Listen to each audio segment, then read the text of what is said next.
Welcome back. I have Jana with me today, and we are going to be talking all things Keratin Tip individual extensions. Be breaking down pricing, how many pieces you need to put in to achieve your goals, showing you sectioning and just every step of the way, start to finish, on how I do these Keratin Tip extensions in the salon. What I just really love about the Keratin Tip extensions is that I can really tailor this density-wise to match, and it would look so natural. So we're going to be doing 1.5 rows, and I'm gonna show you the key points of where to put this hair. You have this color ring that you're able to select, what you think it's going to match to. I've just gone ahead and taken the 2 colors off of the ring that I did end up ordering for her, because this is where the hair is really going to be seen, where it's coming through the ends. Try to get a piece that is the same size as the actual extension is going to be. So it's going to be about this big. So this is color 10. We'll go for a highlight and a mid-light.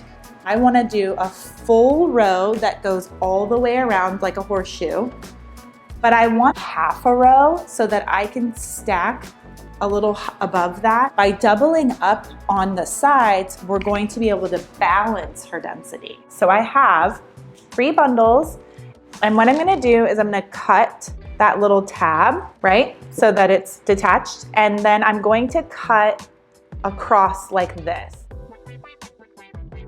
So now we're gonna do that to each one of these.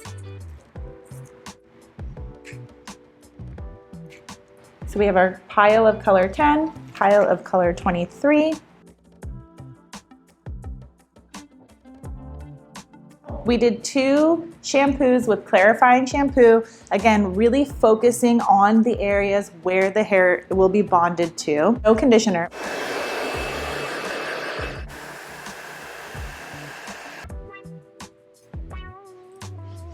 Now that we have her all sectioned out, we're ready to start installing her extensions. We're going to start in the front and work our way to the back.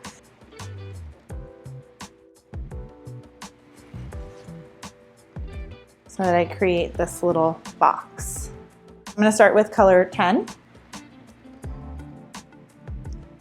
And I'm sticking with the darker shade just because it blends perfectly, and I'm using the lighter one as a pop. So my pattern will be 2 darker to 1 light.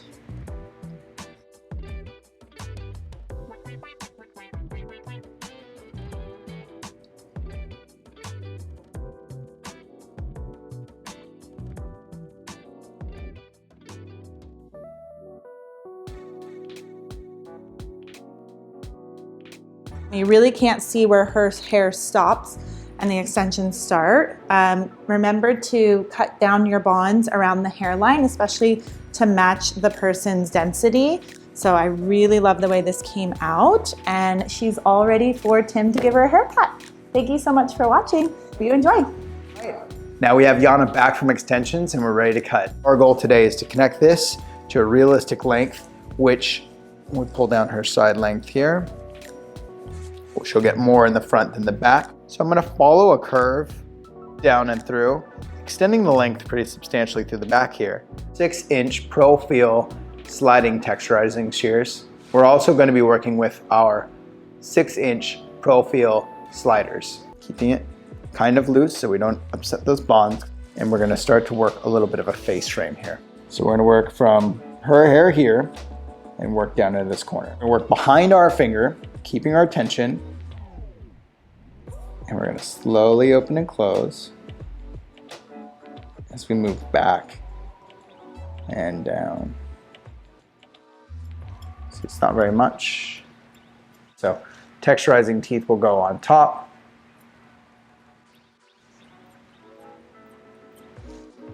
Create a softer line for us. I always like a little round. If you watch my other haircutting videos, I'm very much a big fan of beveled perimeters. Elevate the hair, letting most of the perimeter drop away, and we're gonna soften that.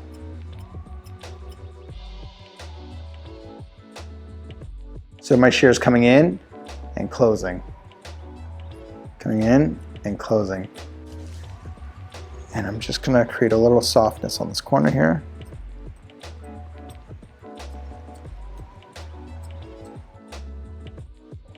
All right, so we've gone through, we've created balance, we've removed length, we've created a nice even density, and she has some layers, but she can also wear her hair straight or curly. There you have it. Thanks so much.